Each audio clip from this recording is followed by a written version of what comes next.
The Sharab Ghotala is a Ghotala of Kejriwal, by Kejriwal, for Kejriwal. And Mr. Kejriwal is the mastermind, is the kingpin of the Sharab Ghotala. 2 नवंबर को अरविंद केजरीवाल को ED ने समन किया। उन पे झूठा case लगा के उनको गिरफ्तार करना चाहते हैं ईडी वाले। आम आदमी पार्टी से सबसे ज्यादा परेशान है केंद्र सरकार। जो ईमानदारी के सर्टिफिकेट देते थे, उनका कैसे एक के बाद दूसरा मंत्री जेल गया और जेल के बाद बेल भी नहीं हुई।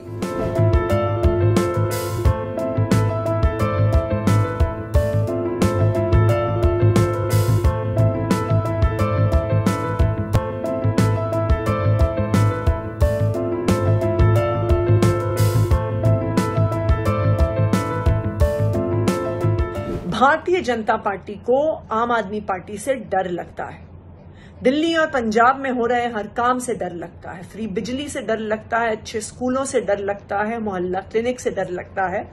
इसीलिए वो झूठे केस करके आम आदमी पार्टी के नेताओं को जेल में डालना चाहती है, पार्टी को खत्म करना चाहती है। इसी साजिश के तहत 2 नवंबर को अरविंद केजरीवाल को ईडी ने समन किया।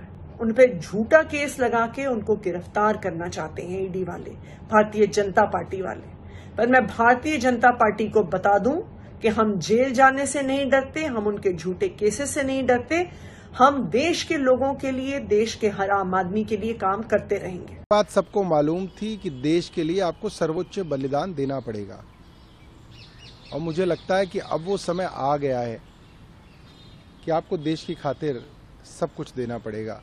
और हमारे नेता हों या कार्यकर्ता हों, जेल जाने से कोई नहीं डरता है। इतना साफ है कि अब केंद्र सरकार ने पूरा मन बना लिया है कि किसी तरीके से भी बाय हुक बाय क्रुक आम आदमी पार्टी को खत्म किया जाए। आम आदमी पार्टी से सबसे ज्यादा परेशान है केंद्र सरकार। जितने हमले आम आदमी पार्टी पे हुए, उतने हमले आज तक भारत के इतिहास पे किसी में नहीं हुए। तो अब सिर्फ ये मंशा है कि आम आदमी पार्टी को खत्म किया जाए। 170 मुकदमे किए गए हमारे विधायकों के ऊपर, कोई नहीं टूटा।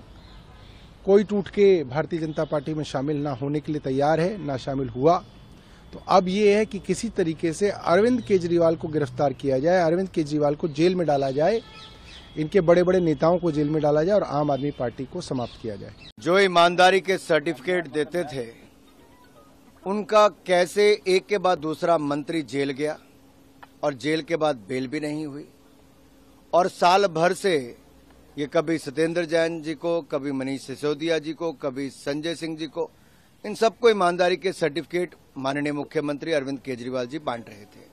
सच्चाई ये है कि जब से सत्ता में आए हैं, एक के बाद दूसरा इनका नेता भ्रष्टाचार में लिप्त पाया गया। और आप पिछले 8-9 वर्षों की कड़ी एक के बाद दूसरी देखिए कि कैसे व्यापक भ्रष्टाचार आम आदमी पार्टी ने दिल्ली से लेकर पंजाब तक किया है। पंजाब में तो सरकार बनने के 2 महीने के अंदर ही इनके स्वास्थ्य मंत्री को भ्रष्टाचार के चलते इस्तीफा देना पड़ा। आज हालत ये है कि ये पता नहीं कि इनके मंत्री जेल में ज्यादा हैं कि बाहर हैं। तो इसलिए मैं कहना चाहता हूं, जिसका मुखिया ही ऐसा हो जो ईमानदारी के सर्टिफिकेट बांटता हो, तो पता है कि आशीर्वाद किसका था, किसके कहने पे भ्रष्टाचार हो रहा था और पूरा षड्यंत्र कहां से रचा जा रहा था। It is clear as daylight. The Sharab Ghotala is a Ghotala of Kejriwal, by Kejriwal, for Kejriwal. And Mr. Kejriwal is the mastermind, is the kingpin of the Sharab Ghotala. There is no doubt left in it anymore. Today the law enforcement agencies and all the investigation they have done so far has been vindicated by the Supreme Court. You said there was no Sharab Ghotala. The Supreme Court has differed from your view. You said there was no money trail. The Supreme Court says that there is a 338 crore money trail. You said Manish Sisodia is Kattar Imandar. The Supreme Court, lower court, high court, all of them have denied bail to Manish Sisodia.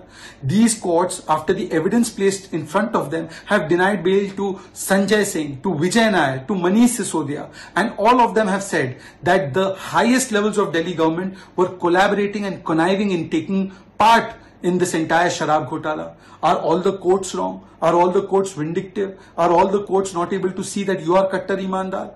And today you must answer questions. Did the new Sharab policy get made without your knowledge, without your active connivance? Is it not true that there is a statement on record under 164 that it was with your active presence, connivance and information, knowledge and blessings that the commission was tweaked from 2.5% to 12% even though Dhawan committee did not recommend it? It was with your active presence, connivance, collaboration that wholesale was given to private sector, allowing its cartelization even though this was not proposed by the Dhawan committee report, that a large number of decisions that were taken by the Delhi cabinet in order to give undue and illegal benefits to the Sharab Mafia took place with your active knowledge, presence and blessings and connivance? Is it not true that Vijay Nair was introduced to the Sharab Ghotalebaz on a FaceTime call by you saying that he is my boy, that he was staying at the residence of another Delhi government minister?